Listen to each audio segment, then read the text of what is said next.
Hello, everybody. I know a lot of you have not even joined us yet. I don't see anybody watching yet, but I'm Kathy Bashanko, and this is Sunday Story Hour. And today we're going to be talking to my friend Kelly Ruby Hanson. And I think you guys are going to be really excited with her human design story. Kelly and I met just over 2.5 years ago, we said. Is that what we figured out? We met at the International Human Design Conference in Colorado, which is where she lives, in 2020, right? 2021. Okay, 2021. And we talked a little bit, but very little, and didn't really, although we Facebook friended each other, I wouldn't say we really connected in a real genuine way until last summer when my sister Arlene passed away, and maybe a month or two afterwards at the most, Kelly was looking for people who would be willing to talk about the death of a loved one from the lens of human design.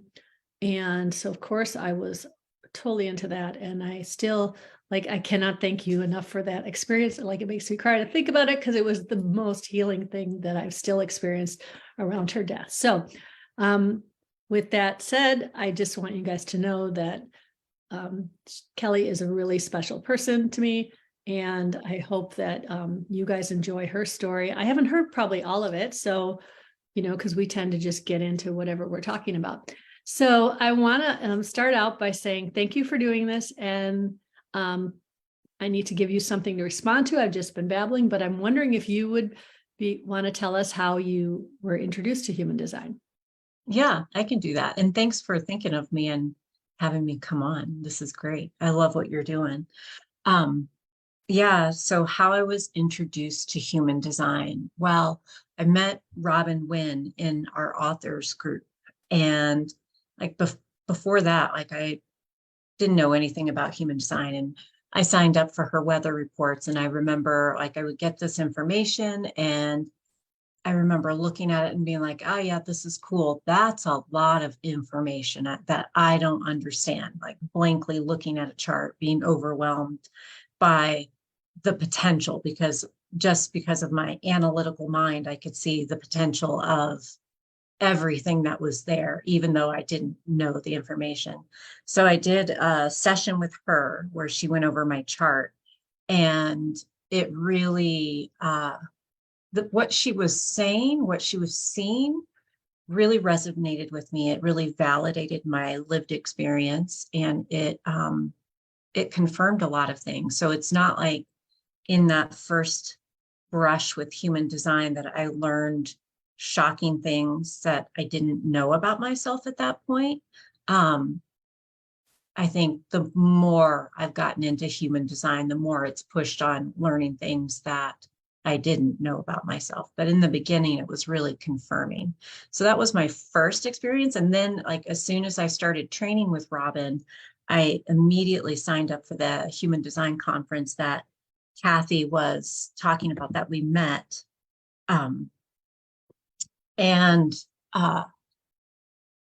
Sorry, I just got a text and that interrupted my train of thought.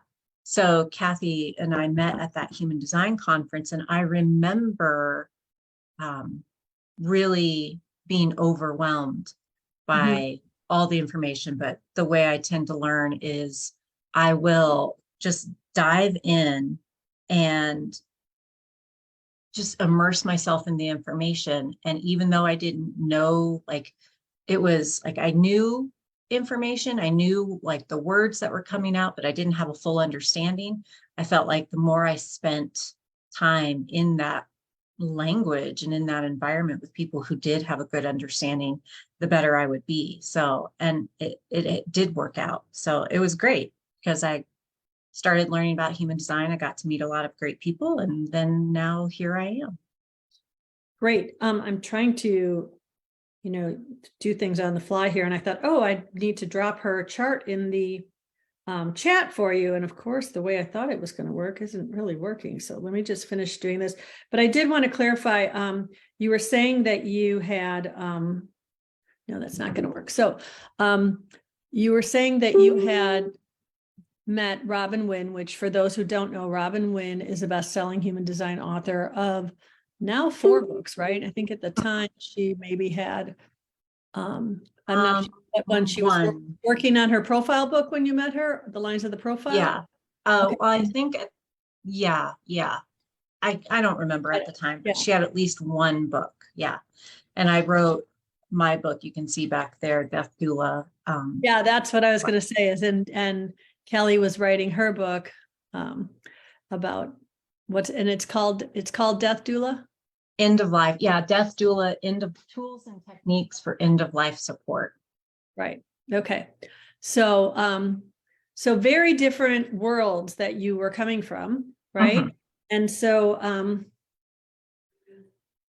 and what's really interesting I mean, it's all very interesting. It's been really cool to see how you are now integrating your human design knowledge, and you've done some really intensive trainings with Robin, I know, and to see how you're using that in what you're doing now. And that's what I really love to hear more about. Yeah, it was interesting because at that first conference, I think it was Kim Gould, did a presentation on like transits. I think she was doing it around the time that the United States was formed as a country. And although I didn't fully understand what was coming through, what she was presenting, I had this like response. Like I was like, somehow this is important. Like I just had this feeling, like that gut feeling that somehow I would be able to use this, and that this would be kind of my path. And that's kind of what I've ended up doing with human design. Like I knew right away, like I was like, somehow this can help people with the dying process. And I remember talking to my publisher about it, and she was like, people who are dying are not going to want to talk about human design. And I'm like, I'm not, like, the thought wasn't fully formed of how I was going to do it. And then how, like, I'm like, I don't agree with you. I'm like, I can see an opening here. So, and that's when I started reaching out for people to see if they'd be willing to talk about the loss of a loved one or someone in their life, and looking at the transits of that day. So I think, you were not the very first person that I did this with. But you were early on. And like, so I went in like fully, because I have a lot of trauma training and a lot of death and grief training and coaching training. So like I was prepared, but I also was walking into the unknown of like, I don't exactly know what I'm going to meet here, how people are going to respond, what we're going to get into, if this is going to be a problem, and leave people in a bad place.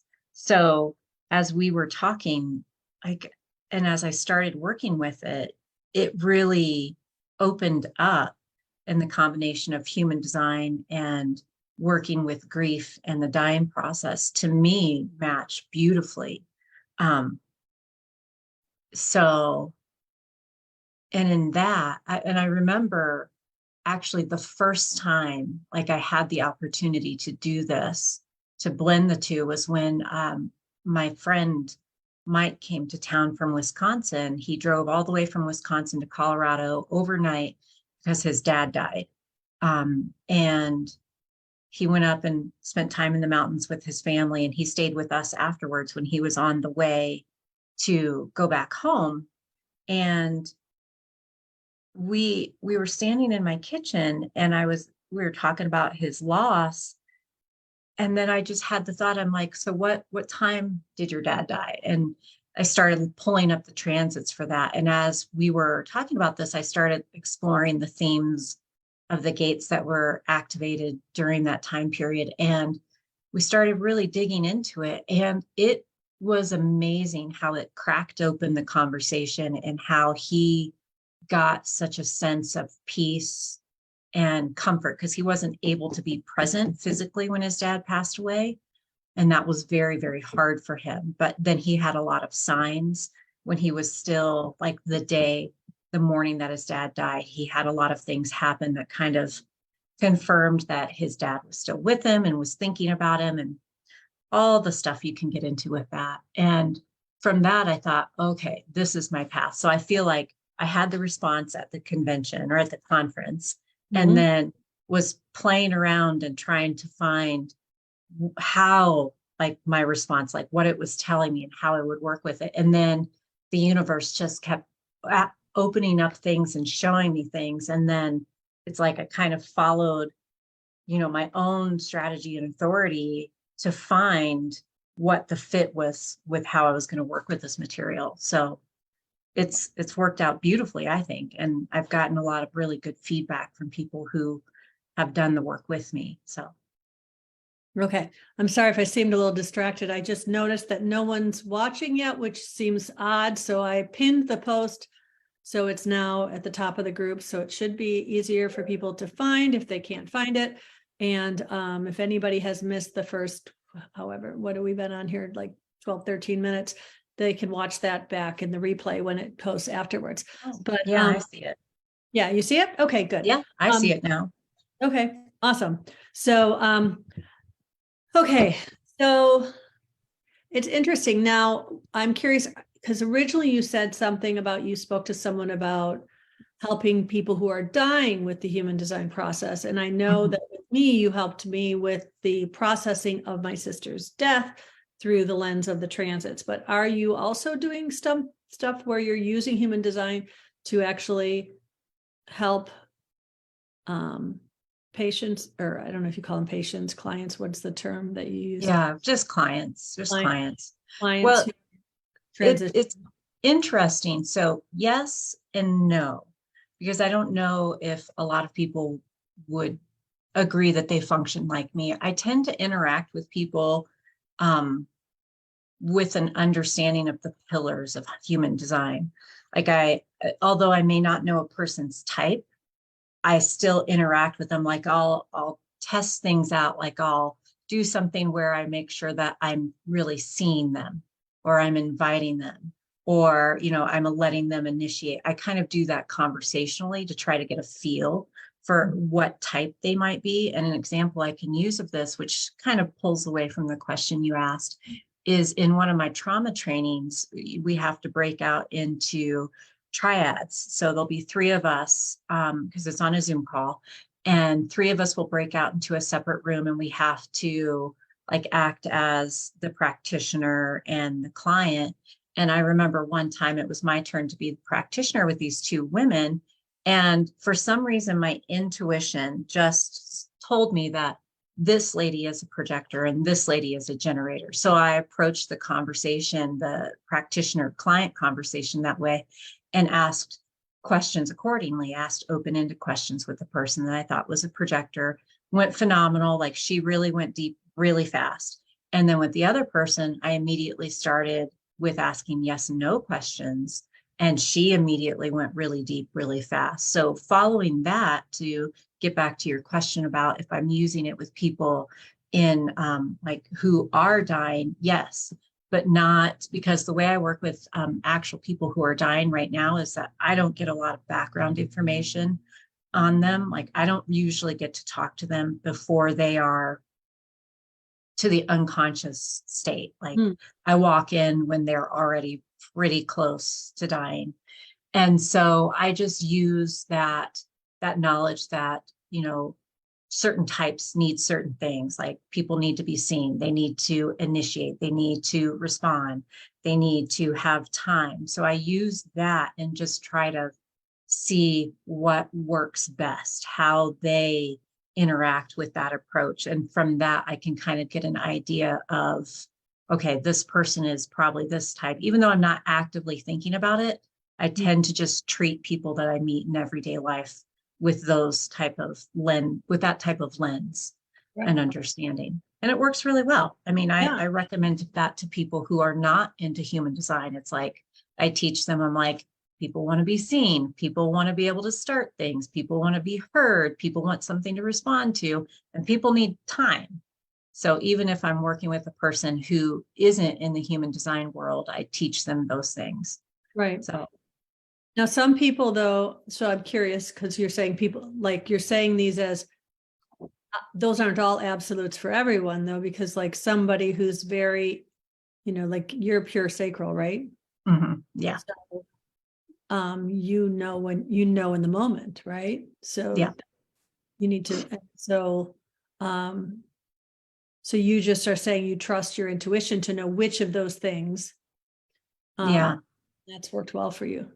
Yeah. Yeah. And I mean, if you look at my chart, I have intuition, I'm going to try to share. in my north node, my conscious north node. And I lean a lot into the intuition in my chart.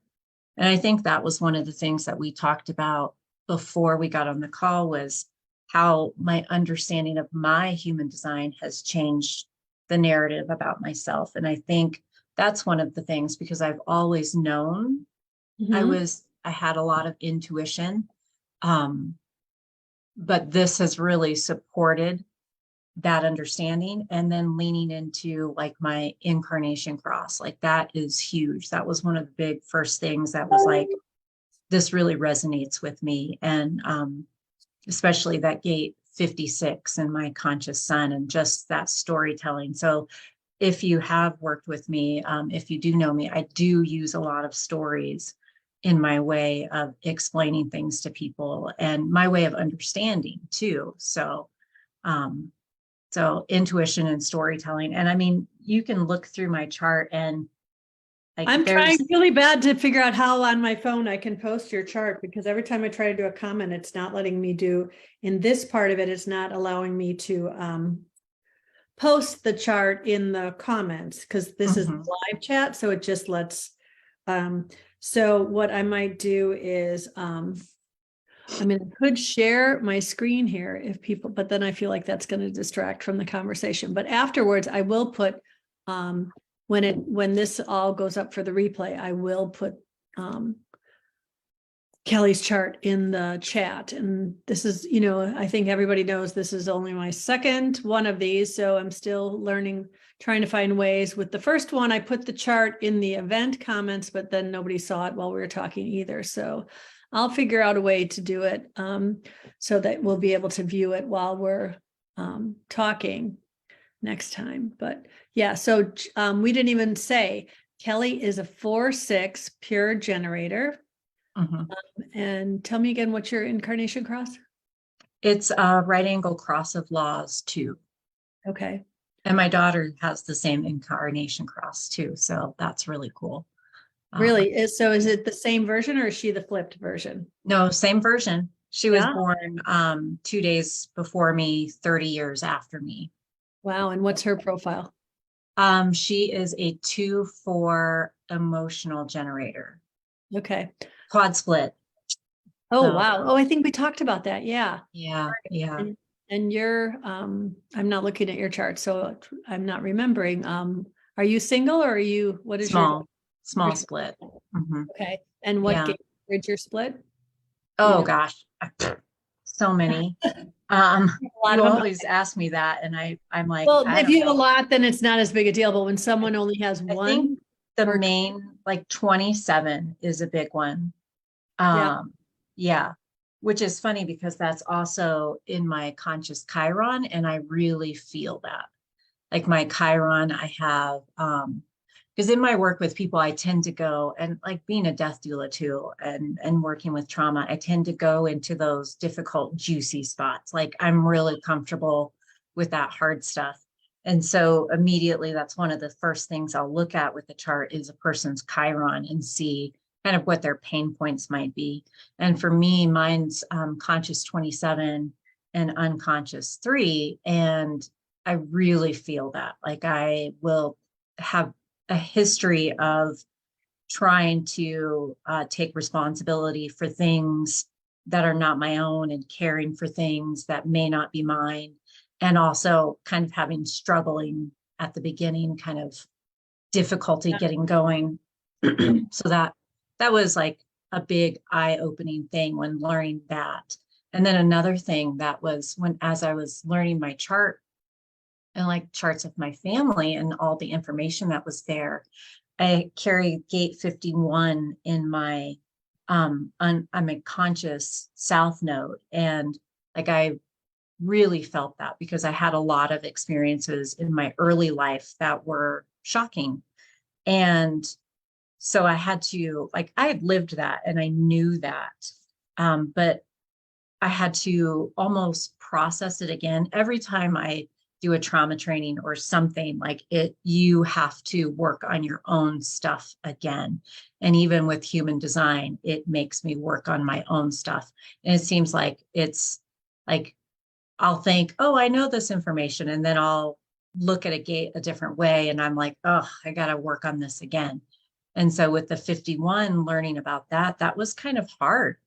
And then seeing that both of my children carry 51, and I was kind of like, oh my God, what does this mean for them? But then also kind of bringing in my death doula training of neutrality and being neutral with the themes and the words behind a gate, and really seeing that, you know, if I don't attach all these big meanings to where they carry their gates, and also don't like predestine them to experiences and allow them to live it their own way and see how it comes up with an understanding of, wow, they have this shock and this initiation in their chart, and what could that mean for them? So I have gate 51 as my unconscious. And so the way I've learned it is when we master the gates of Saturn, we get the gifts of our Jupiter, right? Yeah. So I was like, oh, my gifts are going to be this shocking. Okay, but I've really learned through the lens of quantum human design to see the more elevated, and Gene Keys too gives you the city of everything. And so I really see gate 51 as this initiating energy that can be shocking and jolting, but not every shock is bad, right? Not every shock is something we want to avoid. You know, we get this idea from, remember, Rob wrote all this stuff to just kind of grab us by the shoulders and shake us real hard. But the energy has all these different layers to it. And I really have seen how, you know, there was a little bit of fear there because, okay, so my Jupiter gates are 21 and 51, and I just came through my second Saturn return. And then now this past spring has been my 5th Jupiter return. That happens every 12 years.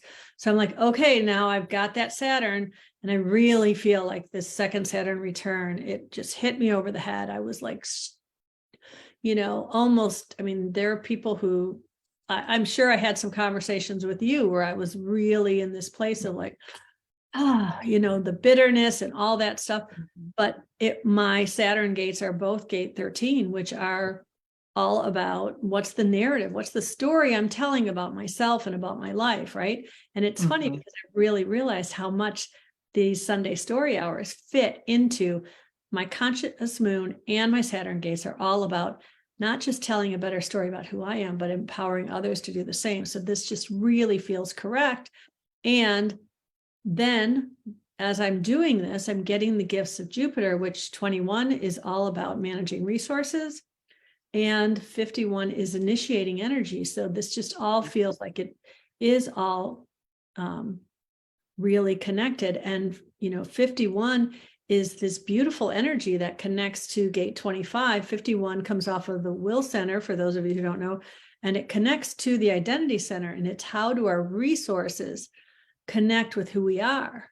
You know, it's this way that I think, you know, you can see it is this beautiful potential for you said both your kids have it or just one? Yeah, both my kids have it. The funny thing is that what I am finding, and it makes sense to me that you carry it too, a lot of the people that I have close connections with have 51 somewhere in their chart. Like my husband has it in Chiron, my sister, I think my brother-in-law has it in Chiron, my sister has it somewhere, my kids both have it, you have it. And like a lot of my really close friendships, they carry it somewhere. And it's almost like you don't have to have 51 to like connect with me, but it seems like the connection is almost faster. Like it's something about like words like we just want to get things going. We're a little shocking in some ways. We want to get things started and just go really deep, really fast. So it's interesting for me to look through my relationships in that human design lens and see okay, this is, something that's almost a level of comfort for me. Right. I've had your chart up on my phone, so I just wanted to look to make sure if anybody has questions, you put them in the chat and I will look from time to time and see. But so I do want to talk, I want to keep talking about, what you do with this as it feels appropriate. But one of the things that I would love to dive into with you a little bit that I didn't even think of this till now is you're a 4-6 and I'm a 6-2. Mm-hmm. And so we both have that 6-line energy. But I'm curious how you understand it being different to be a 6-line body versus as a 6-line personality, because that's something I'm still feeling into. I know we're meant to be grounded in our design, to really know that this is who we came here to be, that grounded energy of the red gates, so that we can fully emphasize. So for me, I'm meant to be grounded in my natural talent, hermitness, the knowing that I need to go inward for people to draw out what's correct in a way that like helps me to really shine as the role model I'm meant to be. But you're meant to be grounded in your role modelness and then bring it to your network. And I'm curious how that has played out for you. Well, it's interesting because I almost feel like that my 6 is like just the quiet water that I swim in. Like it's there, but I don't think about it. And if I'm thinking about it, like if I push it forward too much, then it tends to go wrong. So it's not something that I feel like it's an energy that you almost bring forward that people they just feel it about you if you're really living into it. Like I know, like if I'm being really pushy and like trying to be an authority on something, people will be like, yeah, no, she's not for me. But if I'm just talking from my heart and sharing my gifts, then people will automatically see me as a role model. They just will naturally gravitate towards that. So it's an energy, it's in how I embody it and work with it. So like it's almost like if I'm consciously thinking of it, the results aren't as good. And the relationship I have with it isn't as good versus if I just relax and let it be. And so we talked about, right?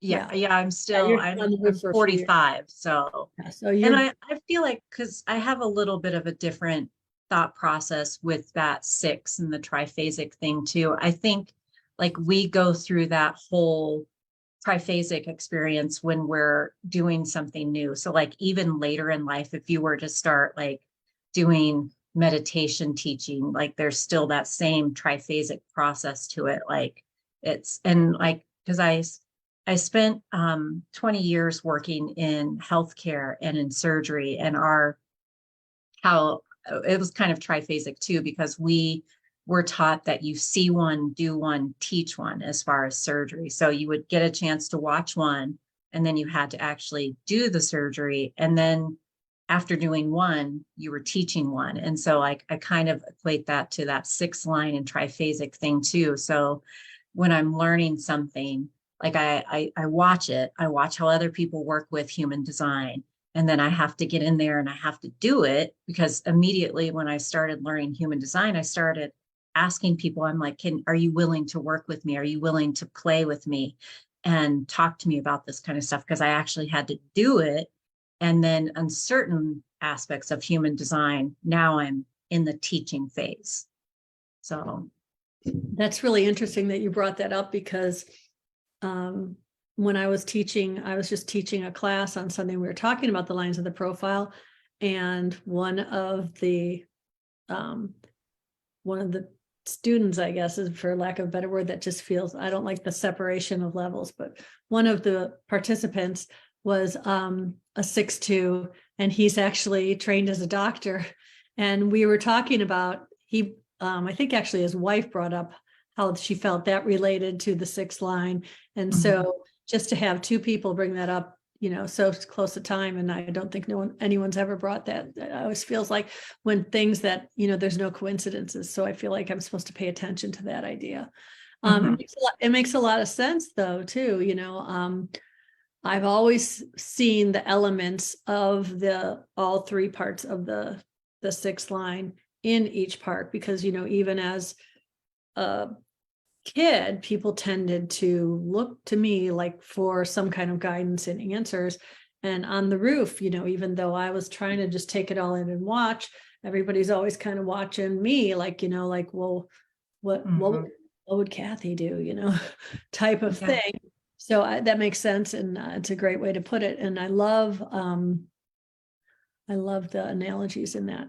So what would you say was the most surprising thing you learned about yourself through human design? Surprising thing. Or something that just really has, I know that wasn't a question I asked you before. So there's your surprise. I'm just going to ask you now. Is there something that when you, like for me, it was learning that I had this hermit quality, right? Because I am, if anybody who asks you, I'm Chatty Cathy, I'm super introverted. I never, the open sacral, don't know when enough is enough. I'm very much the person who doesn't know when, there was a saying for a while in my neighborhood, like it's not a party until Kathy overstays, because I just, I'm very extroverted. But the hermit part is real. And now that I've really started to understand the importance of me going within to really find what's truly me and not me trying to please or resonate with other people, that's been the key to me being authentic. And so I'm wondering if there's anything like that might have, and I just figured that out like, a year ago, and I'm much older than you. So if you haven't had an epiphany yet, don't feel bad. But is there anything that you feel like really surprised you in your design? Well, I feel like that's one of the wonderful things with human design is that you're never going to stop learning.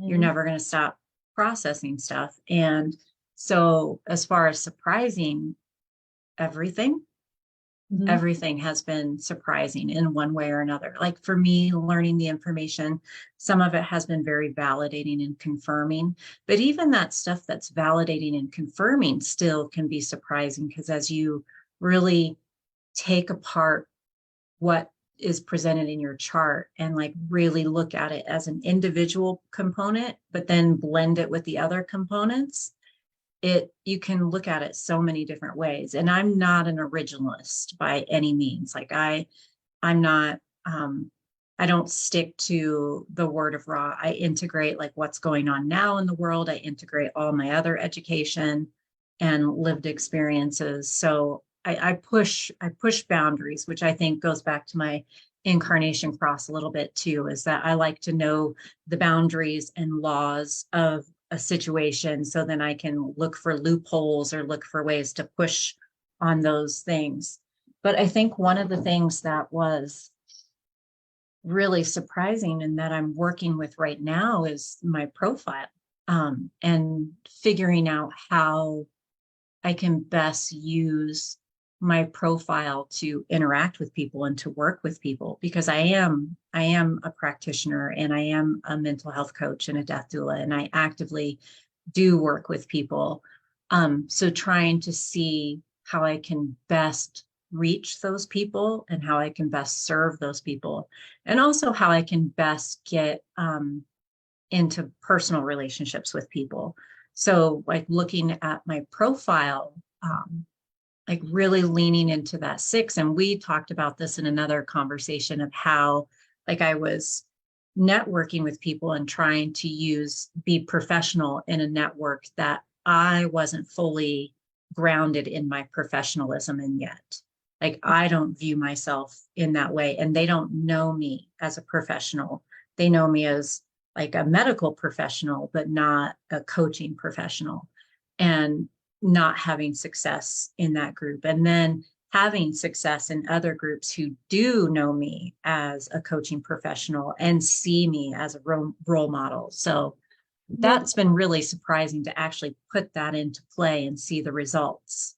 I just had an aha moment because now talking about how we were talking about the triphasic part in each stage. So now in this professional relationship, you're still kind of a little bit on the roof, like taking in, observing, and you need to be in the position where you're ready to be the role model and say, I have done the trial and error. I have observed and integrated, and now I'm ready to come off the roof in this area of my life and be able to integrate those things. Not saying you'll be perfect or you won't need to learn more, but that you're ready to really take both of those areas. And so maybe if you're trying to put yourself out there while you're still on the roof, and I think for a lot of people who are sixth lines, they get into this whole thing of like, oh, I have to just wait until I'm past Chiron and I'm not going to find my soulmate and I'm not going to be the role model and I'm not going to do all that stuff. But I think the way you're putting it really resonates with me, this idea that, we do have these three phases. And I think those astrological points that we're taught of, like, we're taught that and I'm kind of telling more in case some people on this call don't know what it is. The sixth line is taught that up until your first Saturn return, you are this operating as a third line, learning through experience, trial and error, which we now know there is no error for a third line, but you don't have the resiliency. So you feel kind of beat up. And so by the time your first Saturn return comes, you're kind of like the cat who goes up and licks your wounds and just kind of watches and decides, and maybe you're just enjoying life, watching things, but you're not down in the fray of things. And then Chiron comes, and that's when you come off the roof.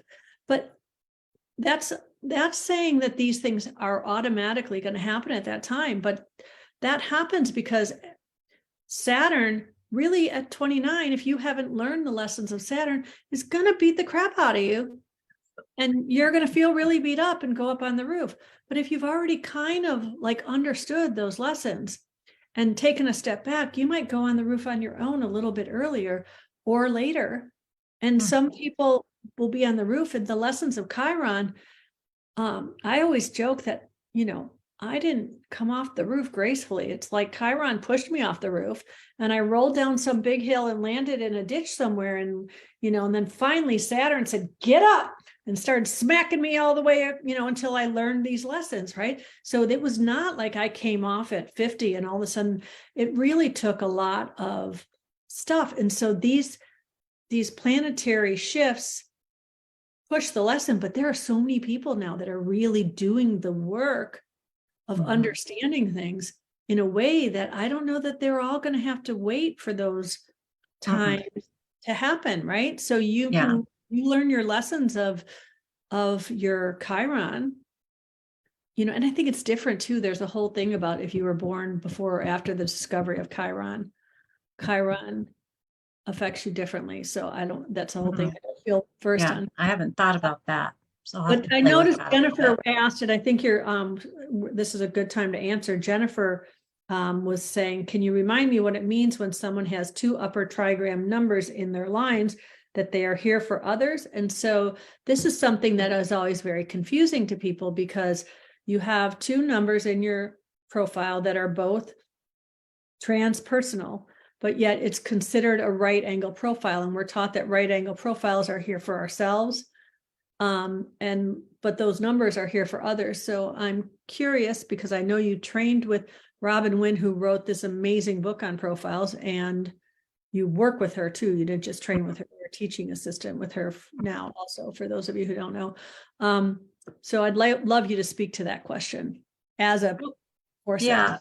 What is interesting for me, and this is the way I've understood it through my experience, is that in order for me to best learn about things, I have to process it in relationship. So I learn about myself through relationship with others, kind of a thing. And it makes total sense. So I am here like focusing on my personal learning, but I do it in connection. And I also learn about myself through other people's relational experiences. So it's very, I don't know. And I think, I don't want to say it's muddy, but it's it's like, it's not super clear. It's not super clear. But yeah, I really feel like some of my greatest understanding comes through like really thinking about like the impact I've had in relationship with people, and like the growth I've gotten through what I've learned in relationship. It pushes me personally. When I think about my relationship with my, let me think of what good example would be. Like even with my mother, thinking about all the things that we went through, and it was like all external, but then I was able to really go in and learn a lot about myself through the interactions I had with her. What's your mom's profile? Do you know? I don't know. I don't have her birth information, and she died 10 years ago on 31st. So, Wow. so coming up. And Yeah. she was a big push into becoming a death doula and pursuing like kind of the combination of human design and death doula work, because it's, when you lose somebody, it's complicated. A lot of complicated things come up. And so, yeah, and once again, like saying I learned through relationship. And so I take that experience of losing my mom and really look at what was going on, but then learn and improve myself. So it's an interesting approach. I think one of the other things about human design and being a human design practitioner is that you really have to kind of take a step back from your own understanding of yourself, because you have to be open to understanding and interpreting other people's, like the way they function within their design. So like, I know how I function. I know that like I learn this way, like I'm here to learn personal things, but I do it through connection. And then with people who are here, like one of the things I'm grappling with recently is that fixed fate, and trying to like really understand that. And it's like, how do they learn about themselves, like, and what's their path? So that's an interesting Talking about side track. the 4-1, Yeah, the juxtaposition crosses. Yeah. yeah. But I think it's interesting how we use this information, how we can use this information, and really see how we interact with the people in the world, how we interact with ourselves, and how we interact with others and our experiences. Because that's the one thing that I do is with the transits and the work that I do is I bring people into the experience of losing someone, and we interact with it in now, but we talk about what happened then. Right. So, And that's what was, when going back to what I said in the beginning of last summer, my oldest sister, who's 15 years older than I am, well, she stopped aging, she's infinite now. And she passed away, and I was not able to be there, but I had felt that she had come and said goodbye to me. But yet then other people had said they were present with her, and they felt that she was still there when they were with her. And I remember that had caused a lot of confusion for me, because I had just felt, well, can I trust what I felt? Because I felt she was gone. And then several days later, my niece, my other sister, had felt her presence in the room still. And just the way you were able to talk to me about all of that through the lens of the transits and different things, and just this infiniteness of her spirit being able to do what, I don't know if it was even necessarily a human design element that you shared that gave me so much comfort, but it really taught me that, it really showed me that she was able to say goodbye to each person in the way they needed the goodbyes. And that was really beautiful. And you did use the chart, which for me was very helpful. And I think it's a beautiful gift. And I'm wondering if anybody has approached you about learning how to do that. Is that something that you're starting to show other people how to do, or? Yeah, I have been approached about that, and I am trying to figure out how you would teach someone to Mhm. do what I've been doing, because it is following a lot of intuition and like looking at it from like thinking about the people who have talked to me about it or asked about it. And I'm like, okay, so it's all about bringing the gifts that you already have. Mhm. Like if you have a strong astrology background, or even if you use gene keys, or if you are just different trainings and experiences that we bring, because I have medical experience, I have trauma experience, I have death doula training, grief experience, all these things, and lived experience with working with people and having a lot of people die in my life. And bringing that all in and just really sitting with it, because one of the biggest things that I learned in my death doula training is that there are so many mysteries. There are so many things that are unknown and unexplainable. And like what you were saying about your sister, and how, one family member thought that she was, your sister was presence was there in the room, and you felt her presence with you, miles away. And just how, if you think about the energy that we carry, because we're energetic beings in a solid form, and just thinking about how we can be one thing, but then we can be another thing. And I Mhm. think it blends nicely with human design, because looking at human design, well, and like I've said before, I'm not an originalist. So I don't like, I learn the material and I hold things fast, but then I'm also a little porous and I allow things to be interpreted. Same thing with like experiences of death and dying. Like it's like, okay, these are the physical things that we're going to see, the medical things that we're going to see. But then here's the porousness of it, and that like there's going to be phenomena that could happen, or experiences that we have, that people don't need to validate you when you have those experiences. Like I think we want people to validate those things, but it doesn't need to happen. If it felt true for you in the moment, then it was true. And like I said about your sister, it's like it's amazing how she probably was able to be present with you in the way that you needed, and the way that your other family members needed also. Because as we're letting go, and as we are loosening those strings to our physical life, and we're transitioning in through death, things get really different.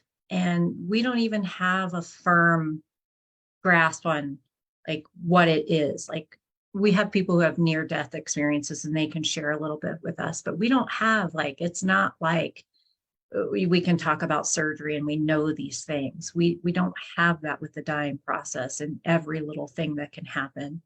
So with that, like we can really bring in and think about like the possibility that although my mom has been gone and dead for 10 years, that she's still here with me, and that she still shows up every once in a while, or the possibility that she doesn't, like you're just gone.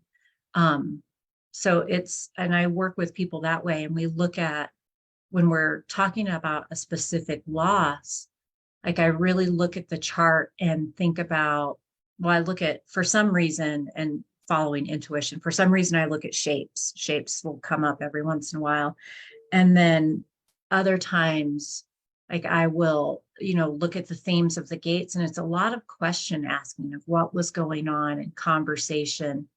And like I don't prepare a lot for the sessions, because I want to really just flow with what the person brings.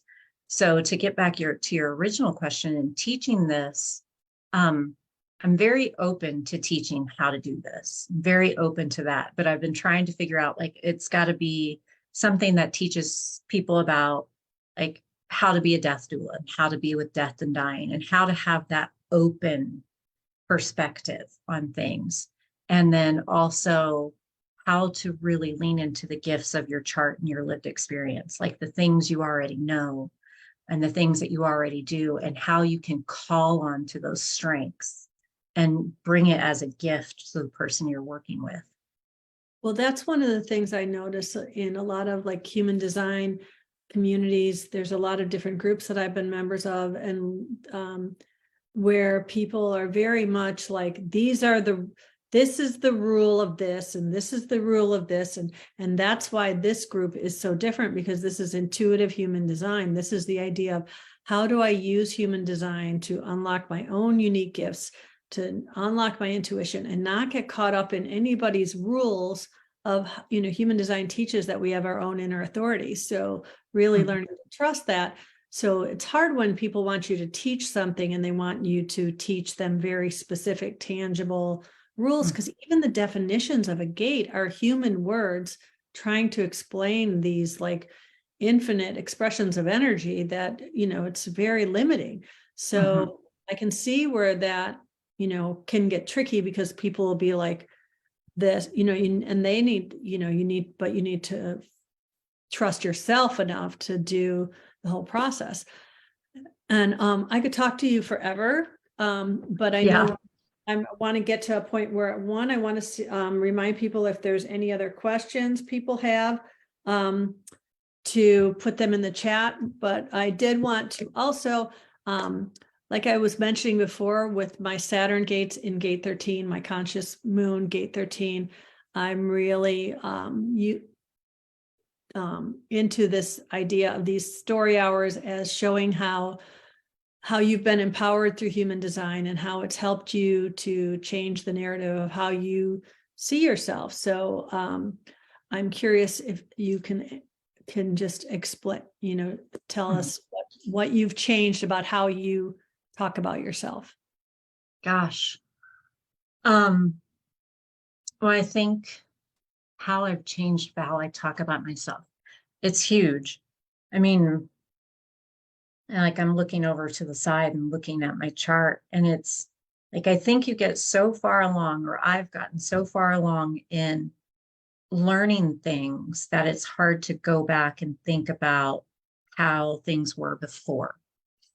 And I think one of the biggest things that it's changed is that it's really given me permission to see people even more for who they are, because my statement has always been like, and as a parent, like, I think, we, and even as a daughter myself, I think a lot of times in relationship, those parental relationships, we see our children, or we are seen for who someone wants us to be.